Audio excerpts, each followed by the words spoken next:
వీటన్నిటి మీద గత 10-15 రోజులుగా మీరందరూ కూడా ఎన్నో ఇబ్బందులున్నా కూడా మరి తెలంగాణ ప్రజలకు వాస్తవాలు చెప్పే ప్రయత్నం చేస్తున్నందుకు మీ అందరికీ మరి ముఖ్యంగా మరి మీతో పాటు సోషల్ మీడియా వారియర్స్కు అందరికి కూడా హృదయపూర్వక ధన్యవాదాలు తెలుపుతా ఉన్నాం బీఆర్ఎస్ పార్టీ తరఫున. ఇకపోతే ఈ తెలంగాణ రాష్ట్ర ముఖ్యమంత్రి గారు అదేవిధంగా హోంమంత్రి శ్రీ రేవంత్ రెడ్డి గారు ఈరోజే మరొక్కసారి నేను అబద్ధాలకు చిరునామా అంటూ పచ్చి అబద్ధాలు మళ్ళొకసారి ప్రజలకు చెప్పడం జరిగింది. మరి గత 15 రోజులుగా ఈ పోక్సో కేసు అంశంలో తెలంగాణ ముఖ్యమంత్రి నిందితుణ్ణి కాపాడడానికి పడుతున్న తంటాలన్నీ కూడా తెలంగాణ ప్రజలందరూ కూడా గమనిస్తూనే ఉన్నారు. బీజేపీ కేంద్ర హోంశాఖ సహాయ మంత్రి బండి సంజయ్ గారిని వారి కుమారుణ్ణి కాపాడడానికి ముఖ్యమంత్రి గారు చేస్తున్న ప్రయత్నాలు అన్నీ ఇన్ని కావు. దానితో పాటు మరి ఈరోజు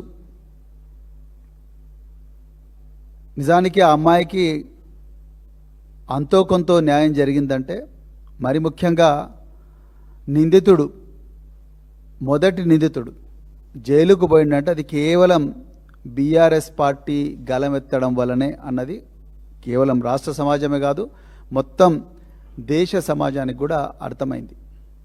లేకపోతే ఇప్పటికే బండి సాయి భగీరథ్ పేట్ బషీరాబాద్ పోలీస్ స్టేషన్లో దర్జాగా లొంగిపోయి స్టేషన్ బెయిల్ తీసుకొని బయట తిరిగేవాడు. ఇది వాస్తవం. కానీ ఒక 5 రోజుల క్రితం ఇదే ముఖ్యమంత్రి ఒక మీడియా ఛానల్కి ఇంటర్వ్యూ ఇస్తూ పూర్తిగా అబద్ధాలు చెప్పారు. దాని మీద నేను ఈ భవన్లోనే నేను అవి ఎంత పచ్చి అబద్ధాలు పచ్చి అసత్యాలు అని ఆధారాలతో సాక్షిగా నేను నిరూపించడం జరిగింది. ఇక ఈరోజు ఒక గంట క్రితమే గౌరవ ముఖ్యమంత్రి మరియు హోంమంత్రి రేవంత్ రెడ్డి గారు వారు మళ్ళొకసారి తెలంగాణ ప్రజలకు మీడియా వేదికగా అన్ని అబద్ధాలే చెప్పారు. వారు చెప్పిన అబద్ధాలను ముందు మరి అవి ఎంతవరకు అబద్ధాలు, ఎంత ఘోరమైన అబద్ధాలు, నిరాధారమైన ఆరోపణలు అనేది సోదాహరణంగా సాక్ష్యాలతో నిరూపించి దాని తర్వాత మరి ఇంకొక అంశం ఉంది. అదేంటంటే దీంట్లోనే ఇంకొక రెండవ అంశం ఉంది. ఆ రెండవ అంశం గురించి నేను మాట్లాడతాను. మొట్టమొదట మరి గౌరవ ముఖ్యమంత్రి రేవంత్ రెడ్డి గారు వారు బండి భగీరథ్ను ఈరోజు చెప్పారు. బండి భగీరథ్ను మేము అరెస్ట్ చేశాం అని ఆయన అంటున్నారు. మరొక వైపు బండి సంజయ్ కుమార్ గారు అంటున్నారు, with utmost respect for the law and judiciary today my son Bandi Bhagirath went before Telangana police through our advocates for investigation అని చెప్పి నేను ఒక బాధ్యతాయుతమైన మరి మంత్రిగా రాజకీయ నాయకుడిగా నా కొడుకును నేనే పోలీసులకు సరెండర్ చేశాను మా అడ్వకేట్ల ద్వారా అని చెప్పి ఆయన చాలా క్లియర్గా ఆయన ట్వీట్ల మీద ట్వీట్లు పెడుతున్నాడు. దాని తర్వాత కూడా నిన్న కూడా బీజేపీ పార్టీ ఆఫీస్కు పోయి బండి సంజయ్ గారు అదే మాట చెప్పిండ్రు. కానీ ముఖ్యమంత్రి గారు మాత్రం ఇవాళ ఒక కొత్త అబద్ధాన్ని మరి మన ముందరకు తీసుకొచ్చిండు. ఏంటంటే మేము బండి భగీరథ్ను మేము అరెస్ట్ చేశాం, ఆయన లొంగిపోలేదు అని అంటున్నాడు. మరి ఇప్పుడు ముఖ్యమంత్రిని నమ్మాలనా, కేంద్ర హోంశాఖ సహాయ మంత్రిని నమ్మాలనా? ఇలా మరి సైబరాబాద్ పోలీస్ కమిషనర్ ఒక ప్రెస్ నోట్ రిలీజ్ చేశారు. ఆ ప్రెస్ నోట్లో మేము మరి ఈ బండి సాయి భగీరథ్ మీద 8వ తారీఖు నాడు కేసు అయింది. ఆ 8వ తారీఖు నాడు కేసు అయినప్పుడు మరి దాని తర్వాత ఒక పోక్సో సెక్షన్ల కింద కేసు రిజిస్టర్ చేసినాం. రిజిస్టర్ చేసిన తర్వాత రకరకాల బృందాలు ఎక్కడికి కరీంనగర్కు, ఢిల్లీకి మరియు ఇతర ప్రాంతాలకు పోలీసు బృందాలను ఈ బండి సాయి భగీరథ్ను పట్టుకోవడానికి పంపించాము. అదేవిధంగా లుకౌట్ సర్క్యులర్ కూడా ఇష్యూ చేశాము అని చెప్తూనే ఆయన ఏమన్నాడు, ఈ ఎస్ఓటి టీము సైబరాబాదు మంచిరేవుల గ్రామం దగ్గర ఒక టెక్ పార్క్ అని ఉంటుందంట. ఆ టెక్ పార్క్ దగ్గర నార్సింగి పోలీస్ స్టేషన్ లిమిట్స్లో అరెస్ట్ చేశాము. 8 గంటల 15 నిమిషాలకు 16వ తారీఖు నాడు అరెస్ట్ చేశామా అని చెప్పారు. సైబరాబాద్ పోలీస్ కమిషనర్ గారు, నేను అడుగుతా ఉన్నా, ఒక వ్యక్తిని అరెస్ట్ చేస్తే ఆయన చుట్టూ ఉండేవాళ్ళు ఎస్ఓటి పోలీసులు ఉండాలి. ఎస్ఓటి పోలీసుల పహారాలో, లేకపోతే ఆలివ్ గ్రీన్ దుస్తులు వేసుకున్న కమాండోల పహారాలో, పోలీసు వాహనాల్లో ఆ నిందితుడిని పోలీస్ స్టేషన్కు తీసుకొచ్చి అక్కడి నుండి అరెస్ట్ కార్డు ఇష్యూ చేసి, ఆ అరెస్ట్ కార్డు ఇష్యూ చేసిన తర్వాత ఆ నిందితుడిని మెజిస్ట్రేట్ ముందర డాక్టర్ దగ్గరికి తీసుకుపోయి, ఆ డాక్టర్ దగ్గర తీసుకుపోయిన తర్వాత ఆయన మీద మెడికల్ టెస్టులు చేసి అప్పుడు మేజిస్ట్రేట్ దగ్గరికి తీసుకుపోతారు. అది పోలీస్ మాన్యువల్ చెప్తా ఉన్నది. మరి నిజంగా ఈ నిందితుడిని మీరు అప్పా దగ్గర నాకాబందీ అని అన్నారు గౌరవ ముఖ్యమంత్రి గారు. ఈరోజు నాకాబందీ ఏర్పాటు చేసి ఆ నిందితుడిని మేము అరెస్టు చేశాము అని అంటున్నారు కదా. నాకాబందీ ఏర్పాటు చేసినప్పుడు ఆ నాకాబందీలో ఉండవలసిన వాళ్ళు పోలీసులు, సాధారణ దుస్తుల్లో ఉండే పోలీసులు, మీరు ఎస్ఓటి అయితే, లేకపోతే మరి ఆలివ్ గ్రీన్ యూనిఫామ్ వేసుకున్న కమాండోలు ఉండాలి, జంగిల్ ప్యాచెస్ వేసుకున్న కమాండోలు ఉండాలి,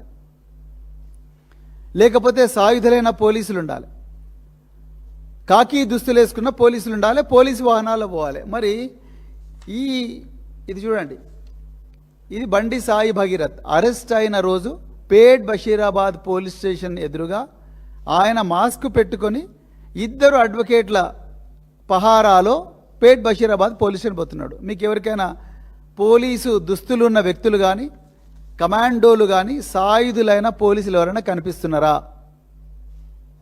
మొట్టమొదటి అబద్ధం రేవంత్ రెడ్డి గారు. మీ రాజకీయ చరిత్ర అంతా అబద్ధాలు. మీరు ముఖ్యమంత్రి రాకముందు కూడా అబద్ధాలు చెప్పే అధికారంలోకి వచ్చారు. మళ్ళీ ఇప్పుడు కూడా అధికారంలోకి వచ్చి కూడా ప్రతిరోజు కూడా అబద్ధాలు చెప్పండి, మీకు అన్నం కూడా అరుగుతలేదు. ఇది వాస్తవం. ఇగో ఇది అబద్ధం, మొట్టమొదటి అబద్ధం. మీరు నాకాబందీ చేయలేదు. నాకాబందీ చేస్తే ఈయన చుట్టూ ఉండాల్సింది పోలీసులు. బండి సాయి భగీరథ్ పక్కన 2 ఎవరున్నారు? లాయర్లు ఉన్నారు, బీజేపీ లాయర్లు ఉన్నారు. మరి మీ పోలీసులు ఎక్కడున్నారు? ఆయన మాస్క్ పెట్టుకొని కనిపిస్తున్నాడు. మీరు నాకాబందీ చేసినామంటున్నారు. ఒకవైపు ఏమో కేంద్ర హోంశాఖ సహాయ మంత్రి ఆయన ట్వీట్ల మీద ట్వీట్లు చేస్తున్నాడు. నేను నా కొడుకును నేనే అప్పగించిన పోలీసులకు అని చెప్తున్నారు. మీరేమో నాకాబందీ అంటున్నారు. ఎవరి చెవుల పూలు పెడుతున్నారు రేవంత్ రెడ్డి గారు? మీరు మళ్ళా నన్ను, కేటీఆర్ గారిని, మిగతా నాయకులను ఇష్టం వచ్చినట్టు మాట్లాడుతూ ఉన్నారు. కేటీఆర్ గారికి బండి సంజయ్కి ఏదైనా పంచాయతీ ఉంటే వాళ్ళు తేల్చుకోవాలి, కానీ ఇక్కడ అనవసరంగా ఈ మైనర్ బాలిక విషయంలో రాజకీయాలు ఎందుకు అంటారు. ఇక ప్రవీణ్ కుమార్కు ఆయన ఉద్యోగం పైన తహసీల్దార్ అంటున్నారు. అయ్యా, నా ఉద్యోగం పోలేదు రేవంత్ రెడ్డి గారు, నేనే ఉద్యోగం వదులుకున్నా మీలాంటి వాళ్ళ భర్తం పట్టనికే. ప్రజాక్షేత్రంలోకి వచ్చింది మీరు చేస్తున్న దుర్మార్గాలు, మీరు ప్రజల పట్ల వ్యవహరిస్తున్న తీరు, ప్రజల మీద చేస్తున్న అన్ని దౌర్జన్యాలు, ప్రజలకు చేస్తున్న అన్యాయం, మహిళలు, మైనర్ బాలికలతో సహా ఇలాంటి వాళ్ళను మీ నుండి రక్షించనికే ఇవాళ మళ్ళీ మేము పోలీసు అవతారం ఎత్తాల్సిన పరిస్థితి వచ్చింది. లేకపోతే రిటైర్ అయిన తర్వాత ఎవరు కూడా మళ్ళీ పోలీసు ఉద్యోగం జోలికి పోవాలని అనుకోరు రేవంత్ రెడ్డి గారు.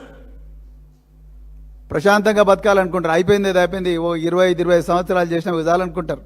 మీరు మళ్ళీ అదే మాట అంటున్నారు. ఆయన మళ్ళీ ఇన్వెస్టిగేషన్ చేయాలని చూస్తున్నాడు. నేను ఇన్వెస్టిగేషన్ చేయాలని నేను ఎప్పుడు అనుకోలేదు. కానీ మీరు ఇన్వెస్టిగేషన్ చేయనందువల్లనే, మీరు ప్రజలకు న్యాయం చేయకపోవడం వల్లనే, మీరు హోంమంత్రిగా ఉండి పోలీస్ స్టేషన్కి వచ్చిన మైనర్ బాలికలు వాళ్ళ తల్లిదండ్రులకు మీరు న్యాయం చేయలేకపోవడం వల్లనే ఈరోజు మేము ప్రజల తరపున మళ్ళొకసారి పోలీసులకు వాళ్ళ బాధ్యత గుర్తు చేసే పని మాత్రమే చేస్తున్నాం. అంతే తప్ప మీలాగా అబద్ధాలు చెప్పే పని మేము చేయము. ఇక రెండవది, రేవంత్ రెడ్డి గారు ఇంకో మాట అన్నారు. అప్పా జంక్షన్లో నాకాబందీ అన్నారు. మరి నాకాబందీ అంటే నాకాబందీ బందోబస్తు స్కీమ్ ప్రజల ముందర పెట్టు కదా, సెటిలైట్ ఇమేజ్లు పెట్టు. మరి ఎన్ని రోజులు నాకాబందీ చేసిండ్రు మీరు? ఎన్ని రోజులు నాకాబందీ చేసిండ్రు? నేను కూడా అదే ప్రాంతంలో నివసిస్తా. మరి నాకు ఎప్పుడు కూడా నేను నార్సింగి పోలీస్ స్టేషన్ పరిధిలోనే నివసిస్తా. నాకైతే ఒక్కరోజు కూడా నాకాబందీ కనిపించలేదు. మరి 16వ తారీఖు నాడు సాయంత్రం మాత్రం మీకు నాకాబందీ చేసే పరిస్థితి వచ్చింది. మరి బండి భగీరథ్ వచ్చి డైరెక్ట్ మీ వలలోనే పడిపోయాడు. మళ్ళీ పూలు పెడుతున్నారు మీరు తెలంగాణ ప్రజల చెవులలో. ఇక మూడవది, మీరు బాధితురాలి పేరు బయట పెట్టింది బీఆర్ఎస్ పార్టీ వాళ్ళే అంటున్నారు. ఇంతకన్నా ఘోరమైన నీచమైన అబద్ధం ఇంకోటి ఉండదు రేవంత్ రెడ్డి గారు. మీరు ముఖ్యమంత్రి హోదాలో ఉండి ఆ విధంగా మాట్లాడుతున్నారంటే ఇక మీ వ్యక్తిత్వం ఏందో మీరే పరీక్షించుకోండి. ఎవరండి బయటపెట్టింది బాధితురాలి పేరు? ఎవరు బయటపెట్టిండ్రు? బీజేపీ వాళ్ళు బయటపెట్టిండ్రు. అసలు బాధితురాలు పేరు ఏంటి అనేది ఎవరు బయటికి తీసుకొచ్చిండ్రు? కరీంనగర్ 2 టౌన్ పోలీస్ స్టేషన్లో ఈ అమ్మాయికి వ్యతిరేకంగా మీ కింద పనిచేస్తున్న కరీంనగర్ పోలీసులు మే 8వ తారీఖు సాయంత్రం 5:30 గంటలకు వీళ్ళు మాకు ఎఫ్ఐఆర్ చేయండి అని పేట్ బషీరాబాద్కి వస్తే ఉల్టా మీరు కరీంనగర్లో వీళ్ళని భయపెట్టించడానికి ఒక కేసు రిజిస్టర్ చేశారు. అది కూడా ఈ నిందితుడు బండి సాయి భగీరథ్ అక్కడికి పోకుండా ఎవరినో పంపిస్తే కేసు రిజిస్టర్ చేశారు. అందులో ఈ అమ్మాయి పేరు, ఈ అమ్మాయి తల్లి పేరు, ఈ అమ్మాయి తండ్రి పేరు రాసి బీజేపీ వాళ్ళు దీన్ని బయటపెట్టినరు. ఒక్క రోజైనా బీఆర్ఎస్ పార్టీ ఆ అమ్మాయి పేరు తీసిందా? మీ పోలీసు వాళ్ళందరినీ పెట్టండి, మీ సైబర్ సెక్యూరిటీ బ్యూరో వాళ్ళని పెట్టండి. ఈరోజు సోషల్ మీడియా హ్యాండిల్స్లో అన్ని చూస్తున్నారు కదా మీరు సైబర్ సెక్యూరిటీ బ్యూరో వాళ్ళని పెట్టి చూడండి. బీఆర్ఎస్ వాళ్ళు కానీ, బీఆర్ఎస్ సోషల్ మీడియా హ్యాండిల్స్ కానీ, లేకపోతే బీఆర్ఎస్ తెలంగాణ భవన్లో ఎప్పుడన్నా కూడా మేము పెట్టిన ప్రెస్ కాన్ఫరెన్స్లో కానీ, మేము ఇక్కడ వీలుగానప్పుడు తీసిన వీడియోలు కానీ ఎక్కడైనా ఒక్క చోటైనా అమ్మాయి పేరు బయట పెట్టినామా? పెట్టలేదు. మీ సహకారంతో బీజేపీ నాయకులు, బండి సంజయ్ అనుచరులు, బీజేపీ ఐటీ సెల్ వాళ్ళు పొద్దున లేచినప్పటి నుంచి రాత్రి వరకు ఇప్పటికి కూడా ఆ అమ్మాయి పేరు బయట పెట్టడం, ఆ అమ్మాయి మీద వీడియోలన్నీ కూడా సోషల్ మీడియాలో సర్క్యులేట్ చేయడం అది మీరు పెట్టారు. మీ సహకారంతో వీళ్ళు పెట్టిండ్రు, బీజేపీ వాళ్ళు పెట్టిండ్రు. మళ్ళీ మీరు బీఆర్ఎస్ వాళ్ళని అంటున్నారు. నిజంగా ఈ కేసులో తెలంగాణ ప్రజలందరికీ కూడా తెలుసు ఏ పార్టీ ఈ మైనర్ బాలిక వైపు నిలబడ్డది, ఏ 2 పార్టీలు భగీరథ్ వైపు నిలబడ్డవి అనేది తెలంగాణ పిల్లలందరూ కూడా చాలా క్లియర్గా అర్థమైంది. ఇలా మీ ఎంపీ, మీ అనుచరుడైన మీ కాంగ్రెస్ ఎంపీ మల్లు రవి ఏమంటున్నాడు? బండి సంజయ్ మీద లేని సానుభూతి కుమ్మరిచ్చి మాట్లాడుతున్నాడు ఆయన. మీ కాంగ్రెస్ పార్టీ సంస్కృతి అది. మీ గాంధీ భవన్లో కూర్చొని ఒక మైనర్ బాలికను మల్టిపుల్ టైమ్స్ అత్యాచారం చేసిన ఒక దుండగుడికి సానుభూతిగా ఈరోజు మీ నాగర్ కర్నూలు ఎంపీ మల్లు రవి గారు మాట్లాడుతూ ఉన్నారు. ఇది మీ సంస్కృతి, మీరు రాజకీయం చేస్తున్నారు. ఇంకోవైపు పైడి రాకేష్ రెడ్డి ఆర్మూరు ఎమ్మెల్యే, ఆయన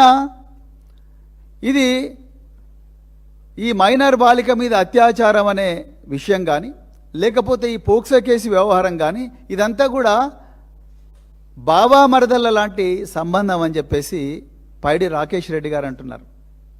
ఇది మీ సంస్కృతి, ఇది మీరు నేర్చుకున్న సంస్కృతి, మీకుండే అలవాట్లు, మీకుండే సభ్యత, మీకుండే సంస్కారం, మహిళలు చిన్నారి పిల్లల పట్ల మీకుండే గౌరవం, మీ చులకన భావం మీరు మాట్లాడే మాటల్లోనే తెలుస్తున్నది. బీఆర్ఎస్ నాయకులు ఎవ్వరు కూడా నోరు జారలేదు. బీఆర్ఎస్ నాయకులు ఈ మైనర్ బాలిక కోసం రాత్రనక పగలనక ప్రతి గ్రామంలో, ప్రతి నియోజకవర్గంలో కూడా రోడ్డెక్కి ఎర్రటి ఎండలు కూడా పోరాడుతూ ఉన్నారు. ఒక్కరోజైనా మీ బీజేపీ మహిళా నాయకురాలు మాట్లాడినరా? ఒక్కరోజైనా మీ కాంగ్రెసు నాయకులు రోడ్డెక్కినరా వీళ్లకు న్యాయం జరగాలని? మీ గాంధీ భవన్ బీజేపీ ఆఫీస్ ఎదురుగానే ఉంటుంది కదా. ఒక్కరోజైనా మీ యూత్ కాంగ్రెస్ వాళ్ళు కానీ, మీ మహిళా కాంగ్రెస్ వాళ్ళు కానీ అక్కడ రోజు దందలు చేసి దళారీ పని చేసే మీ నాయకులందరూ కూడా గాంధీ భవన్ నుంచి రోడ్డు దాటి బీజేపీ ఆఫీస్ పోయినరా రేవంత్ రెడ్డి గారు? మీకు మా గురించి మాట్లాడే అర్హత ఒక్క నిమిషం కూడా లేదని ఈ సందర్భంగా నేను చెప్తా ఉన్నా. ఇక మూడవది, మీరేమంటున్నారు, మరి పోక్సో కేసు చాలా సెన్సిటివ్ కాబట్టి నేను మాట్లాడతలేను, కేటీఆర్ గారు ఎందుకు మాట్లాడుతూ ఉన్నారు? కేటీఆర్ గారు ఎప్పుడు కూడా దీని గురించి మాకు డైరెక్షన్ ఇచ్చారు. కేటీఆర్ గారు, కేసీఆర్ గారు మైనర్ బాలికకు జరిగిన అన్యాయాన్ని మనం నిజాలను ముందర పెట్టే ప్రశ్నించాలి, అంతే తప్ప రాజకీయాలు చేయకూడదు. మేము ఎక్కడ కూడా రాజకీయాలు చేయలేదు. మేము ప్రతి చోట కూడా ఇగో ఇలాంటి ఎఫ్ఐఆర్లు ముందర పెట్టుకొనే మాట్లాడుతున్నాం. మేము మీలాగా అబద్ధాలు చెప్పడం, పంచులు ఇవ్వడం ఇవన్నీ మేము చేయడం లేదు. మా అగ్రనాయకత్వం మాకు చాలా క్లియర్గా చెప్పింది, నిజాలు ఉంటేనే మాట్లాడాలి. కరీంనగర్లో బండి సాయి భగీరథ్ ఎఫ్ఐఆర్ తీసుకొని పేట్ బషీరాబాద్లో ఆ తల్లి ఇచ్చిన కంప్లైంట్ కాపీ ఆమె మాకిస్తే ఆ కంప్లైంట్ కాపీని ముందర పెట్టుకునే మాట్లాడినాం. మీరు బయటికి సమాచారం పొక్కనివ్వకుండా బండి సాయి భగీరథ్ను కాపాడాలని శతవిధాలా ప్రయత్నం చేస్తున్నా, సోషల్ మీడియాలో వస్తున్న సమాచారాన్ని నిర్ధారించుకొని దాని తర్వాతనే ఈ ప్రెస్ మీట్కు వచ్చింది బీఆర్ఎస్ పార్టీ. మా నాయకులు కేసీఆర్ గారు, కేటీఆర్ గారు మాకు నేర్పించింది ఇదే. ఈ విషయంలో కూడా మీలాగా మేము పచ్చి అబద్ధాలు చెప్పలేదు. అక్కడ నిందితుడు లొంగిపోతే మీరు నాకాబందీ అని అంటున్నారు. ఎవరికి నేర్పిస్తున్నారు నాకాబందీ? మాకు తెలియదా? మేము పోలీసు ఉద్యోగాలు చేయలేదా నాకాబందీ? బందోబస్తు ప్లాన్ చూపించండి. ఎంతమంది ఆఫీసర్లు అనేసిండ్రు? పచ్చి అబద్ధం చెప్పినావు కదా రేవంత్ రెడ్డి. మీరు ప్రధానమంత్రి నరేంద్ర మోడీకి రాష్ట్ర పోలీసులందరూ కూడా ఆయన బందోబస్తులో ఉండగా 10,000 మంది పోలీసులు తీయండి, 10,000 మంది పోలీసుల లిస్టు, మీ బందోబస్తు ప్లాన్ చూపించండి. పేట్ బషీరాబాద్ డీసీపీ ఎక్కడున్నారు? ఆ రోజు పేట్ బషీరాబాద్ ఇన్స్పెక్టర్ ఎక్కడున్నారు? వాళ్ళ టవర్ లొకేషన్ మీరే ముందర పెట్టండి. మీ దగ్గర అన్ని సాధనాలు ఉన్నాయి కదా, మీరే ముందర పెట్టండి. మీ రకరకాల బృందాలు మీరు ఢిల్లీకి పంపించినాం, ఇంకా ఇతర ప్రాంతాలకు పంపించినామన్నారు, కరీంనగర్ పంపించినామన్నారు. మీరు కరీంనగర్లో ఎప్పుడు మీరు కరీంనగర్లో బండి సంజయ్ ఇంటికి రైడ్ చేసిండ్రు? హైదరాబాద్లో ఉండే జూబ్లీ హిల్స్ ఇంటికి ఎందుకు మీ బృందాలు పోలేదు? ఎక్కడ పోయి మీ బృందాలు? ఎక్కడ పండుకుంటున్నారు? ఏ డబాలో పండుకున్నారు మీ బృందాలు? ఎవరు ఆ బృందాల నాయకులు? వాళ్ళ రోజు చేసిన పని చూపించండి. మళ్ళీ మీరు అబద్ధాలు చెప్తా ఉన్నారు, మా బృందాలను అక్కడ పోయినా ఇక్కడ పోయినా అని. మీ బృందాల టవర్ లొకేషన్లు ఇవ్వండి. బండి సాయి భగీరథ్ టవర్ లొకేషన్ తీయండి, ఇప్పుడు మీకు తెలిసిపోతుంది ఎక్కడ బృందాలు ఉన్నాయి. బండి సంజయ్ టవర్ లొకేషన్ తీయండి, 2 నిమిషాలు అర్థమైపోతుంది ఈ బృందాలు ఎవరి కస్టడీలు ఉన్నాయి. వాళ్ళు ఉంటే మీ కస్టడీలో ఉండాలి, లేకపోతే బండి సంజయ్ కస్టడీలో ఉండాలి. ఇది తెలంగాణ ప్రజలందరికీ కూడా తెలుసు. అందుకొరకే మీరు మే 15వ తారీఖు నాడు వేటి న్యూస్ వాళ్ళు పెట్టిన కాంక్లేవ్లో మీరు నిస్సహాయంగా ఒక రాష్ట్ర హోంమంత్రిగా 1,00,000 మంది పోలీసులకు బాస్గా మీరు అడుక్కుంటున్నారు ఒక నిందితుడి తండ్రిని, ఒక సహనిందితుడిని. బండి సంజయ్ ఏ విధంగా సహనిందితుడిది ఇప్పుడు నేను చెప్తా. ఒక సహనిందితుడిని, ఒక నిందితుడి తండ్రిని మీరు నిస్సహాయంగా అడుక్కుంటున్నారు, కాళ్ళ మీద పడి ప్రాధేయపడుతున్నారు. దయచేసి సరెండర్ చెయ్యి. నువ్వే ఇవ్వాలంటున్నావు, మళ్ళీ ఇవ్వాలి నువ్వే నాకాబందీలో దొరికిండు అంటున్నావు. నువ్వే సరెండర్ చేయమంటావు, అడుక్కుంటున్నావు, మళ్ళీ మీరే నాకాబందీలో దొరికిండు అంటున్నారు. ఇవన్నీ ప్రశ్నిస్తేనేమో మళ్ళీ నువ్వు పోలీసు ఉద్యోగం చేస్తావని మళ్ళీ నన్ను అంటున్నావు. మరి ఇన్ని అబద్ధాలు ఎందుకు చెప్పాలి? అదేవిధంగా మరి మీరు ఇలా తెలంగాణ ప్రజలకు ఇంకొక మాట కూడా అన్నారు. ఈరోజు ఇంకొక మాట అన్నారు. మరి తెలంగాణలో మైనర్ బాలిక మీద అత్యాచారం జరిగితే ప్రతిపక్ష నేత కేసీఆర్ గారు మాట్లాడారా అని అడిగారు మీరు. అయ్యా రేవంత్ రెడ్డి గారు, నేను ఒక్కటే మాట చెప్తా. మేము పార్టీలో ఒక జనరల్ సెక్రటరీ స్థాయిలో ఇన్ని నిజాలు తీసుకొచ్చి, కేసీఆర్ గారి ఆదేశాల మేరకు ఇన్ని నిజాలు తీసుకొచ్చి ప్రజల ముందర పెడితేనే నువ్వు మతి భ్రమించి మాట్లాడుతూ ఉన్నావు. ఇక కేసీఆర్ గారు దీని మీద మాట్లాడడం మొదలుపెట్టినట్టే నీ మైండ్ బ్లాక్ అయిపోతుంది. ఇక మీరు ముఖ్యమంత్రి కార్యాలయానికి రాలేరు. ఇక ప్రజలు పూర్తిగా ఏవయించుకుంటారు, మొత్తం కూడా కథమైపోతారు. నువ్వు మేము మాట్లాడే మాటలకే తట్టుకోలేకపోతున్నావు, మేము ముందర పెట్టే నిజాలకే మీరు తట్టుకోలేకపోతున్నారు. ఇక కేసీఆర్ గారు దీని గురించి మాట్లాడితే మీకు అర్థమైపోతారు. ఇది వాస్తవం. ఇక నేను ఇంకొకటి అడుగుతున్నా, మీరు ముఖ్యమంత్రి హోదాలో మీరు ఏమంటారు? మరి మేము ఆది చేసినాం, సత్వరంగా న్యాయం చేసినాం, అవి ఇవి అని అంటున్నారు కదా. మీరు ఇప్పటి వరకు కూడా సిట్ ఎందుకు వేయలేదు చెప్పండి. మీ సైబరాబాద్ పోలీస్ కమిషనర్ గారు కేవలం రితిరాజ్ అనే ఒక ఐపీఎస్ అధికారి, కూకట్పల్లిలో డీసీపీగా పనిచేస్తున్నారు. వారు దీన్ని పర్సనల్గా ఇన్వెస్టిగేట్ చేయాలని మాత్రమే, మానిటర్ చేయాలని మాత్రమే వారు ఒక మెమో ఇచ్చారు. కానీ మరి మీరు ట్యాపింగ్ కేసులో మరి హైదరాబాద్ పోలీస్ కమిషనర్ గారు, అదేవిధంగా ఒక నలుగురు ఐపీఎస్ ఆఫీసర్లు, అదేవిధంగా నలుగురు ఏసీపీలు, 2 ఇన్స్పెక్టర్లు, దాదాపుగా 9 నుంచి 10 మందితో పాటు 2 సిట్లు వేశారు టాపింగ్ కేసులో. అంటే బీఆర్ఎస్ పార్టీ చెయ్యని నేరానికేమో 2 సిట్లు. ఒక మైనర్ బాలిక న్యాయం కోసం పోరాడుతుంటే, ఆమెకు అన్యాయం జరుగుతూ ఉంటే ఆ కేసు ఇన్వెస్ట్ చేయడానికి ఇప్పటికి కూడా సిట్ వేయడానికి మీకు చేతులు రాలేదు రేవంత్ రెడ్డి గారు. మీరు మళ్ళీ రాజకీయాలు చేస్తున్నట్టున్నారు. అసలు ఈ మాట మాట్లాడడానికి మీకు అర్హత కూడా లేదు. ఎందుకంటే ఈ అమ్మాయికి అన్యాయం చేసిందే మీ డిపార్ట్మెంట్, ఈ అమ్మాయికి అన్యాయం చేసిందే మీ పోలీస్ డిపార్ట్మెంట్. అది నేను ఇప్పుడు చెప్తా ఎట్లా అన్యాయం చేసింది అనేది. అప్పుడు మీరు తేల్చుకోండి, మీరు రాజీనామా చేయాలన్నా లేదా నైతిక బాధ్యత వహించు. ఎక్కడ సిట్ వేసిండ్రు మీరు? సిట్లో కనీసం ఒక technical officer, cyber crime specialist, అదేవిధంగా ఒక పబ్లిక్ ప్రాసిక్యూటర్, వీళ్ళందరూ ఉండాలి కదా. ఇది దేశాన్నే అతలాకుతలం చేస్తున్న కేసు. కేంద్ర హోంశాఖ సహాయ మంత్రి సాక్షాత్తు ఆయన, వాళ్ళ కొడుకు, వీళ్ళందరూ ఇన్వాల్వ్ అయిన కేసు. దీంట్లో ఇంతవరకు మీరు సిట్ వేయలేదు. మీరు వచ్చి పత్రికల ముందర ఈరోజు కేటీఆర్ మీద లేకపోతే కేసీఆర్ గారి మీద వీళ్ళందరి మీద మీరు మాట్లాడుతూ ఉన్నారు. ఏ అర్హత ఉన్నది మీకు? మీరే న్యాయం చేయనప్పుడు. ఇకపోతే మరి ఈరోజు ఇంకొక విషయం నేను తెలంగాణ ప్రజల దృష్టికి తీసుకురావాలని అనుకుంటా ఉన్నా. ఇప్పటి వరకు బండి సాయి భగీరథ్ మే 16వ తారీఖు నాడు అరెస్ట్ అయ్యారు. మరి ఆయన ఈరోజు 21వ తారీఖు. ఇంతవరకు మరి బండి సాయి భగీరథ్ గారిని మరి ఆయనను చెర్లపల్లి జైలు నుంచి పోలీసు కస్టడీకి సైబరాబాద్ పోలీసులు కోరలేదు. నిజానికి ఎప్పుడైనా కూడా ఈ సాక్ష్యాలన్నీ కూడా ఫ్రెష్గా ఉన్నప్పుడే జనరల్గా పోలీస్ కస్టడీకి తీసుకుంటారు. ఇంకా టైం ఉంది పోలీస్ కస్టడీకి, ఎందుకంటే 15 రోజుల లోపల ఎప్పుడైనా తీసుకోవచ్చు. 60 రోజుల లోపల ఎప్పుడైనా పోలీస్ కస్టడీకి తీసుకోవచ్చు. కానీ 15 రోజుల కన్నా ఎక్కువగా పోలీస్ కస్టడీకి ఇవ్వరు, ఏ న్యాయ వ్యవస్థ కూడా ఇవ్వదు. కానీ మీరు ఎప్పుడు పోలీస్ కస్టడీకి తీసుకుంటారనేది అందరూ 1000 కళ్ళతో ఎదురు చూస్తున్నారు. కానీ ఇప్పుడు మీరు చేస్తున్న కామెంట్స్, మీ ఎంపీలు చేస్తున్న కామెంట్స్, అదేవిధంగా బీజేపీ నాయకులు, మరి ముఖ్యంగా పైడి రాకేష్ రెడ్డి లాంటి వాళ్ళు, అదేవిధంగా బండి సంజయ్ గారు మళ్ళీ మీడియాకు వచ్చి చేస్తున్న కామెంట్స్, ఆ కుటుంబాన్ని బెదిరిస్తున్న తీరు చూస్తే మాత్రం ఈ కేసులో ఈ అమ్మాయికి న్యాయం జరుగుతున్న నమ్మకం రోజు రోజుకు సన్నగిల్లుతున్నది.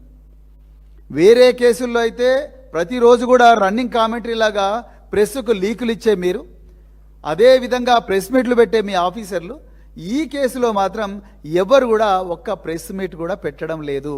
అంటే నిజాలను ప్రజల నుంచి దాస్తా ఉన్నారు. ఇవాళ నిందితుడికి 9 రోజుల టైం ఇచ్చిండ్రు రేవంత్ రెడ్డి గారు. మీరు 1 కాదు 2 కాదు 9 రోజుల టైం ఇచ్చిండ్రు. ఆయన ఈ చూపించిన మొబైల్ ఫోన్, అది మీడియాలో వచ్చిన మొబైల్ ఫోనే, మేము చూసింది మీడియాలో వచ్చిందే, ఎందుకంటే మీ పోలీస్ అధికారులు చెప్పడం లేదు.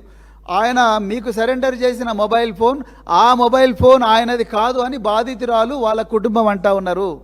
దానికి మీ ఆన్సర్ ఏంటి? దాంట్లో సిమ్ కార్డు లేదు అని ఇంకొక న్యూస్ వచ్చింది, దానికి మీ ఆన్సర్ ఏంటి? మీరు ఏం చెప్తారు దానికి? ఇక రెండవది, పేట్ బషీరాబాద్లో అతి కష్టం మీద ఆ బాధిత కుటుంబం ఒక ఎఫ్ఐఆర్ రిజిస్టర్ చేశారు. వాళ్ళు కంప్లైంట్ చేయంగా అందులో అక్యూజ్డ్ కాలంలో, నిందితుల కాలంలో కేవలం బండి భగీరథ్ అంటే బి భగీరథ్ అండ్ అదర్స్ అని పెట్టిండ్రు.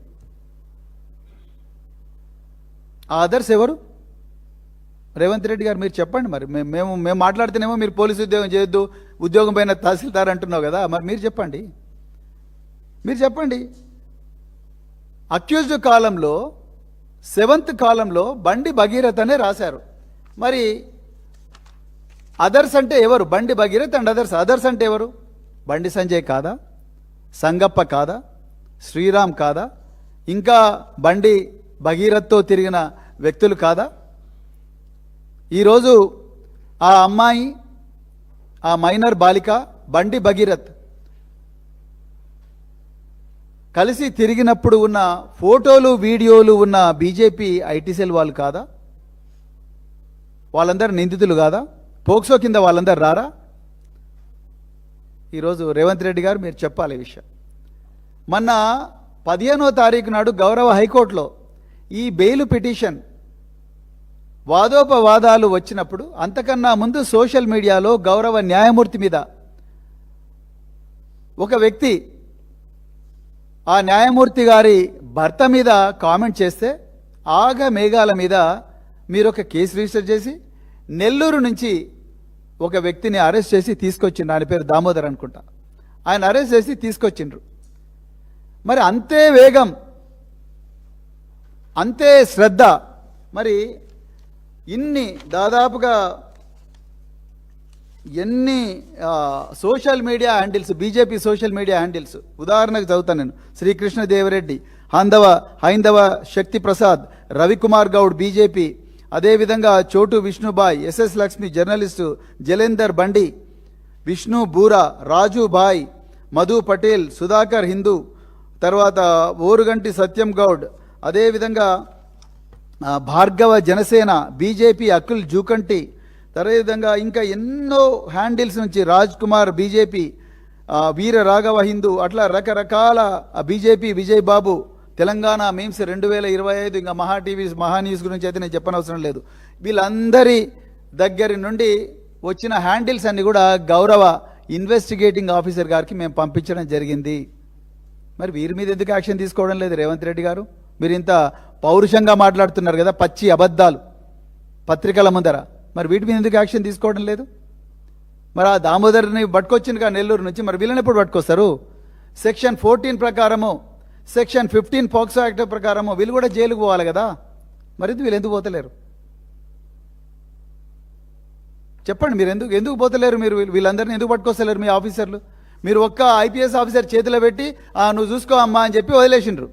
మరి ఇక్కడ కూడా ఒక 4 ఐపీఎస్ ఆఫీసర్లను పెట్టొచ్చు కదా. రాష్ట్రంలో మేము ఆ రోజు కూడా చెప్పినాం, రాష్ట్రంలో డీజీ ర్యాంకు స్థాయిలో, అడిషనల్ డీజీ ర్యాంకు స్థాయిలో, ఐజీ ర్యాంకు స్థాయిలో ఎంతోమంది ఐపీఎస్ ఆఫీసర్లు ఉన్నారు, మహిళా ఐపీఎస్ ఆఫీసర్లు ఉన్నారు. డీసీపీ, ఎస్పీ ర్యాంకు స్థాయిలో కూడా ఎంతోమంది ఆఫీసర్లు ఉన్నారు. వాళ్ళ దాంట్లో మంచి వాళ్ళు, ఇంటిగ్రిటీ ఉన్నవాళ్ళు, పని చేయాలనుకున్న ఇంట్రెస్ట్ ఉన్నవాళ్ళు, మహిళలు పిల్లల మీద సానుభూతి ఉన్నవాళ్ళు, వాళ్ళందరినీ తీసుకొచ్చి మీరు ఇన్వెస్టిగేట్ చేయండి, ఎట్లైనా కన్విక్షన్ పడాలి ఈ కేసులో. అట్లనే సైబర్ క్రైమ్ నుంచి ఒక 2-3 ఆఫీసర్లు, ప్రాసిక్యూషన్ నుంచి 2-3 ఆఫీసర్లు పెట్టి మీ డీజీపీ గారో లేకపోతే మీరే ఒక జీవో ఇవ్వచ్చు కదా, ఈ ట్యాపింగ్ కేసులో ఇచ్చినట్టుగా. ఎందుకు ఇవ్వలేదు? మీకు ఇష్టం లేదు, మీకు ఆది నుంచి ఇష్టం లేదు. అందుకొరకే మీరు రాజకీయం చేస్తున్నారు. బీఆర్ఎస్ పార్టీ రాజకీయం చేయడం లేదు. బీఆర్ఎస్ పార్టీ మీలాంటి రాజకీయ నాయకుల నుండి మైనర్ బాలికలను, మహిళలను రక్షించే పోరాటం చేస్తూ ఉన్నది. ఇక ఎఫ్ఐఆర్లో మీరు బండి భగీరథ్ అన్నారు, బాగుంది. తర్వాత అదర్స్లో బండి సంజయ్ పేరు ఎందుకు పెట్టడం లేదు? మరి ఆ మహిళ, ఆ మైనర్ బాలిక తల్లి చాలా క్లియర్గా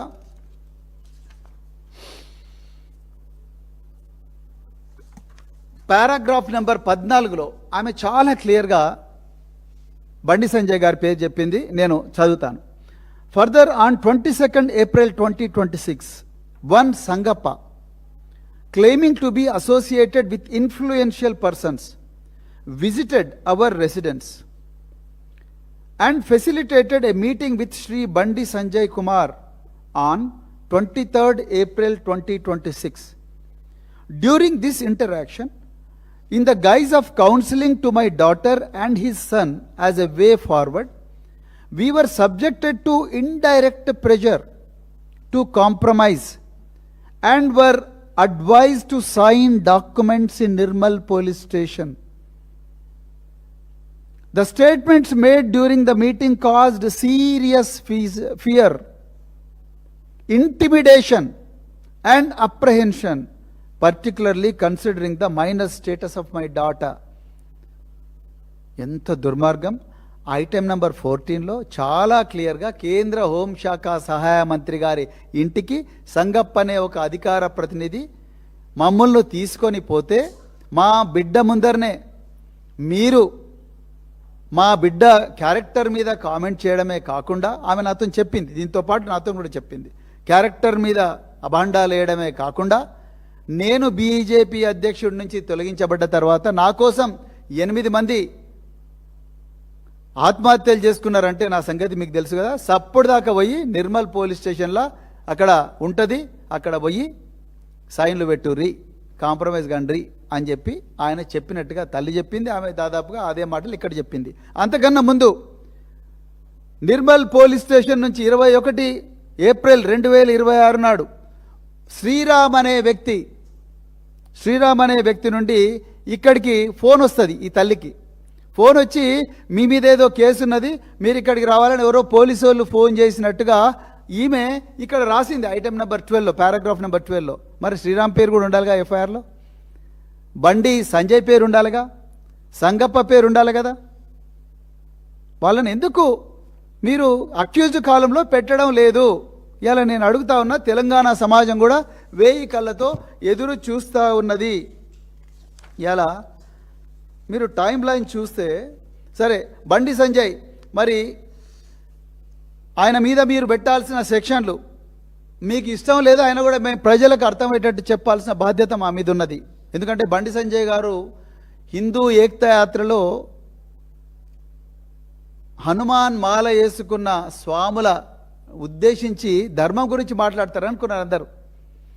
ఆయన పూర్తిగా కరీంనగర్లో డైరెక్ట్ డాగ్ పెట్టిండు, అందరికీ వార్నింగ్ ఇచ్చిండు. బిడ్డ, నా మీద నా కుటుంబం మీద కేసులు పెట్టిన వాళ్ళకు నేను ఆనాడు హనుమంతుడు ఎట్లయితే లంకను కాల్చిండో ఆ విధంగా నేను కూడా మిమ్మల్ని అందరినీ కూడా ఖతం చేస్తా అని చెప్పి ఆయన వార్నింగ్ ఇచ్చిండు, ఓపెన్ వార్నింగ్. మరి ఆ సభకు పర్మిషన్ ఇచ్చిన రేవంత్ రెడ్డికే తెలవాలి.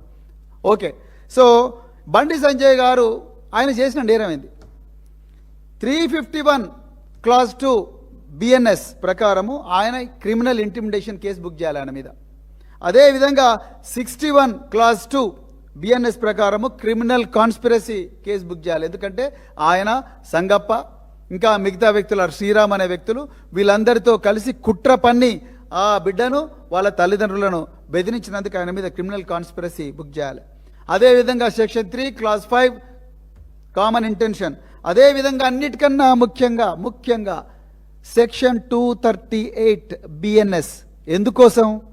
ఎందుకోసం అంటే పోక్సో కేసులో 20 సంవత్సరాల శిక్ష పడబోతున్న నేరం రుజువైతే 20 సంవత్సరాల శిక్ష పడబోతున్న ఒక నిందితుడు అతన్ని 9 రోజులుగా కాపాడినట్లుగా అనుమానం ఉన్నది. కాబట్టి ఆయనే చెప్తున్నాడు, బండి సంజయ్ చెప్తున్నాడు, నాకు బెయిల్ కోసం వస్తుందని అనుకున్నా, కానీ బెయిల్ రాలేదు, మా లీగల్ టీము వద్దంటున్నా, ఇంకా మళ్ళీ బెయిల్ వచ్చే అవకాశం ఉంది, వద్దంటున్నా, ఇక నేనే సరెండర్ చేస్తున్నా నా కొడుకునని ఆయన్నే అంటున్నాడు. కాబట్టి బండి సంజయ్ గారే ఒప్పుకుంటున్నారు, ఈ నిందితుడు ఎక్కడ ఉన్నాడో నాకు తెలుసు, కాబట్టి నేను ఆయనను పోలీసుల ముందర నేను సరెండర్ చేసినా అంటున్నాడు. మరి ఆయనకు సరెండర్ చేసినా అంటే ఆయనకు అవగాహన ఉన్నట్టే కదా కొడుకు ఎక్కడున్నాడో. మరి ఒక తీవ్రమైన నేరంలో ఆరోపణలు ఎదుర్కొంటున్న ఒక నిందితుడు, రకరకాల పోలీసు బృందాలు ఢిల్లీలో, కరీంనగర్లో, ఇంకా ఎక్కడెక్కడో, మంచిరేవులలో, కొంతసేపు రేవంత్ రెడ్డి మాటలు నమ్ముదాం ఒక్క నిమిషం, మంచిరేవులలో టెక్నో పార్క్ దగ్గర రాత్రింబవళ్ళు పహారా కాసి నహకాబందీలు నిర్వహిస్తున్న పోలీసులు నిర్వహిస్తుంటే కేంద్ర హోంశాఖ సహాయ మంత్రి, లక్షలాది సాయుధ దళాలకు బాసైన సహాయ మంత్రి ఒక్క నిందితుడిని చట్టం నుంచి దాచిపెడితే అది నేరం కాదా? పక్కా నేరం అంటుంది చట్టం. ఈ చట్టం నేను తీసుకురాలే, బీజేపీ వాళ్ళు తీసుకొచ్చారు. బిఎన్ఎస్, భారతీయ న్యాయ సంహిత అనే చట్టం తీసుకొచ్చింది బీజేపీ వాళ్ళు. ఆ బీజేపీ వాళ్ళు తీసుకొచ్చిన చట్టంలోనే సెక్షన్ 238 238 ప్రకారం 100% బండి సంజయ్ గారు నేరస్తులు అవుతారు. మరి ఎందుకు ఆయన పేరు పెట్టడం లేదు? ఆయనకు ఎందుకు నోటీస్ ఇవ్వడం లేదు? మీరు అన్నారుగా ఇంతకుముందే రేవంత్ రెడ్డి ప్రెస్ మీట్లో అన్నాడు, మేము నోటీసులు ఇచ్చి చేస్తున్నాం అన్నాడు. మరి ఇవ్వండి నోటీసు.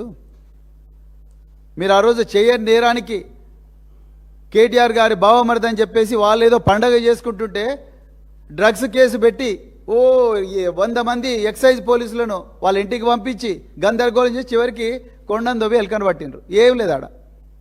ఏమని ఉంటే జరిగేది కదా. ఇక్కడ ఏమి ఎఫ్ఐఆర్ లేదు, ఏమీ లేదు. అక్కడ ఒక పైసా ఒక ఏమంటారు, ఒక గ్రామ్ కూడా డ్రగ్ దొరకలేదు.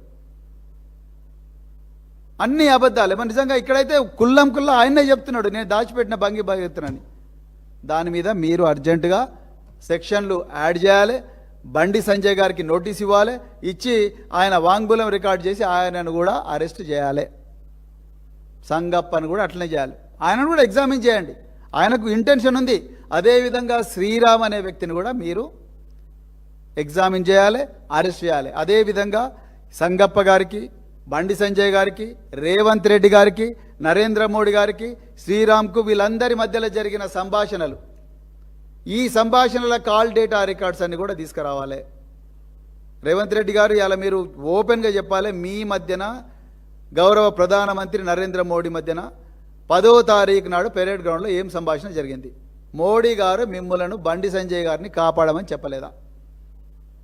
ఏ దేవుని దగ్గర పోదామంటే ఆ దేవుని దగ్గరికి వస్తారు. లక్ష్మీనరసింహస్వామి దగ్గర పోదాం, లక్ష్మీనరసింహ పోదామా, లేకపోతే శ్రీశైలం మల్లన్న దగ్గరికి పోదామా, లేకపోతే ఉమామహేశ్వర స్వామి దేవాలయానికి పోదామా, సిరిసనగండ్ల లక్ష్మీనరసింహ శ్రీరామచంద్ర దేవాలయానికి పోదామా, మీరు ఏ దేవాలయం కంటే ఆ దేవాలయానికి, భాగ్యలక్ష్మి దేవాలయం దగ్గర పోదామంటే పోదాం.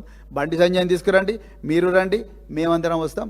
ఆ తడి బట్టలతో పోయి మీరు చెప్పండి, ఆ రోజు ప్రమాణం చేయండి, మీకు నరేంద్ర మోడీ గారు బండి సంజయ్ని కాపాడమని చెప్పలేదా? అందుకొరకే మీరు 9 రోజులు వెయిట్ చేయలేదా?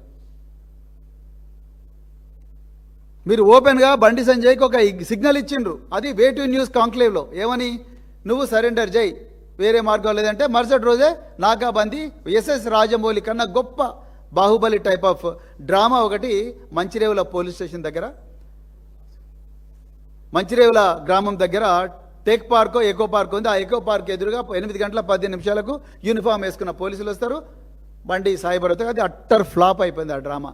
ఎందుకంటే ఇగో బండి సాయి భగీరథ్ మిమ్మల్ని అందరినీ కాదని, నేనే మీకన్నా గొప్ప యాక్టర్ను, నేనే బాబు అని చెప్పి వాళ్ళ 2 అడ్వకేట్లను తీసుకొని రాజులాగా నడుచుకుంటూ పోయిండు పేట్ బషీరాబాద్ పోలీస్ స్టేషన్కు. మళ్ళా ముఖ్యమంత్రి సిగ్గు లేకుండా ఇవాళ మీడియా ముందర చెప్తా ఉన్నారు. ఇది తెలంగాణ ప్రజలారా ఒకసారి గమనించండి. బండి సంజయ్ గారు తప్పకుండా చట్టం ముందర లొంగిపోవాల్సిందే, పోలీసుల ముందర లొంగిపోవాల్సిందే. ఈ పేట్ బషీరాబాద్ ఎఫ్ఐఆర్లో అక్యూజ్డ్ కాలంలో వారి పేరు కూడా తీసుకురావాల్సిందే. అదేవిధంగా బండి సంజయ్ గారి ఇంటి ముందర ఉండే సీసీటీవీ కెమెరాలు, దాంట్లో ఉండే ఫూటేజెస్ అంతా కూడా అర్జెంటుగా తీసుకోవాల్సిందే. ఆనాడు బండి సంజయ్ గారి ఇంటి దగ్గర ఉండే ఏవైతే 22, 23 ఏప్రిల్ నాడు ఉండే కాల్ డేటా రికార్డ్స్ అన్ని కూడా భద్రంగా ప్రిజర్వ్ చేయాల్సిందే. వేరే మార్గం లేదు. ఇవన్నీ మీరు చేయడం లేదంటే మాత్రం తప్పకుండా మీరు ఈ కేసును నీరుగార్చే ప్రయత్నమే చేస్తున్నారు. ఇది ముమ్మాటికి వాస్తవం. అదేవిధంగా ఈ సోషల్ మీడియాలో మరి దాదాపుగా 100 మంది ఈ అమ్మాయికి సంబంధించి చాలా అత్యంత నీచమైన అశ్లీలమైన కామెంట్స్ పెట్టిండ్రు. ఆమె ఫోటోలు, ఆమె వీడియోలన్నీ కూడా చేసినారు. వాళ్ళందరినీ ఏ విధంగా అయితే గౌరవ న్యాయమూర్తి మీద అభ్యంతరకర పోస్టు పెట్టిన దుర్మార్గుని ఏ విధంగా అయితే తీసుకొచ్చిండ్రో అదేవిధంగా వీళ్ళందరినీ కూడా తీసుకురావాలి. వీటి కోసం మేము పోరాటం చేస్తాం. వీళ్ళందరి మీద యాక్షన్ తీసుకునేదాకా బీఆర్ఎస్ పార్టీ పోరాటం చేస్తుంది. చివరిగా నేను మళ్ళొకసారి చెప్తా ఉన్నా, ఈ కేసులో మొదటి నుంచి కూడా బాలిక పక్షాన నిలబడ్డది బీఆర్ఎస్ పార్టీ. కేసీఆర్ గారు, కేటీఆర్ గారు, మా నాయకత్వం అంతా కూడా బాలిక పక్షాన నిలబడ్డది. బాలికకు న్యాయం జరగాలని తెలంగాణ రాష్ట్రం అంతా కూడా రోడ్ల మీదకి వచ్చింది. బీఆర్ఎస్ పార్టీ ఆ విధంగా ప్రజలను ముందుకు నడిపించింది.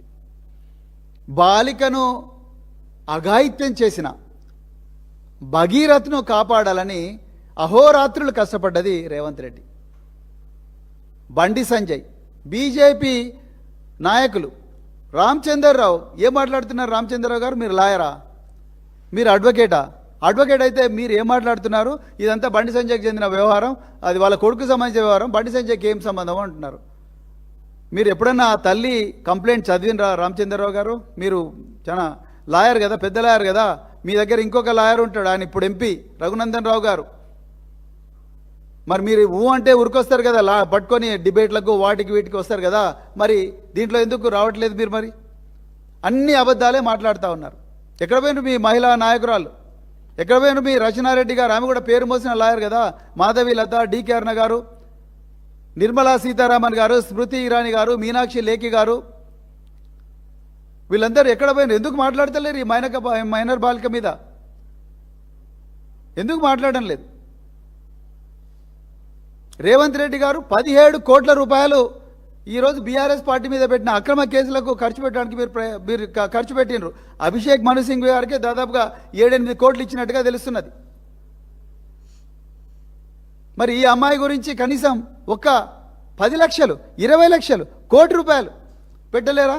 ఇలా వచ్చి ప్రెస్ ముందర అన్ని అబద్ధాలు మాట్లాడుతూ ఉన్నారు. మళ్ళీ మీరు రాజకీయాల గురించి మాట్లాడతారు, మీరు కేటీఆర్ గురించి మాట్లాడతారు, లేకపోతే కేసీఆర్ గురించి మాట్లాడతారు.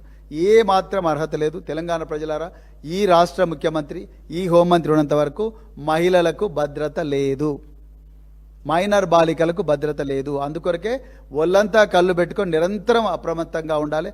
మరి ముఖ్యంగా ఈ పేట్ బషీరాబాద్ కేసులో ప్రతిరోజు కూడా మనం గమనిస్తూ ఉండాలి. రేవంత్ రెడ్డి గారు ఎన్ని కామెంట్లు చేసినా, ఎన్ని అబద్ధాలను ప్రజల లోపలికి సర్క్యులేట్ చేయాలని చూసినా కూడా మనం ఒళ్ళంతా కళ్ళు పెట్టుకొని నిరంతరం అప్రమత్తంగా ఉండి ఈ అమ్మాయికి న్యాయం జరిగేదాకా, ఈ కేసులో ఫాస్ట్ ట్రాక్ కోర్టు వెలిసేదాకా, ఫాస్ట్ ట్రాక్ కోర్టులో నిందితుడికి శిక్ష పడేదాకా, అదేవిధంగా ఈ కేసులో సహ నిందితులుగా ఉన్న బండి సంజయ్ గారు, సంగప్ప గారు, ఇంకా శ్రీరాము, ఇంకెవరైనా ఉంటే వాళ్ళందరినీ మీద కూడా చట్టపరమైన చర్యలు తీసుకునేదాకా మనం ఎవ్వరం కూడా పోరాటం విశ్రమించకూడదని చెప్తూ మరొకసారి ఈ అవకాశం ఇచ్చిన మీడియా మిత్రులందరికీ కూడా హృదయపూర్వక ధన్యవాదాలు చెప్తూ జై తెలంగాణ, జై కేసీఆర్.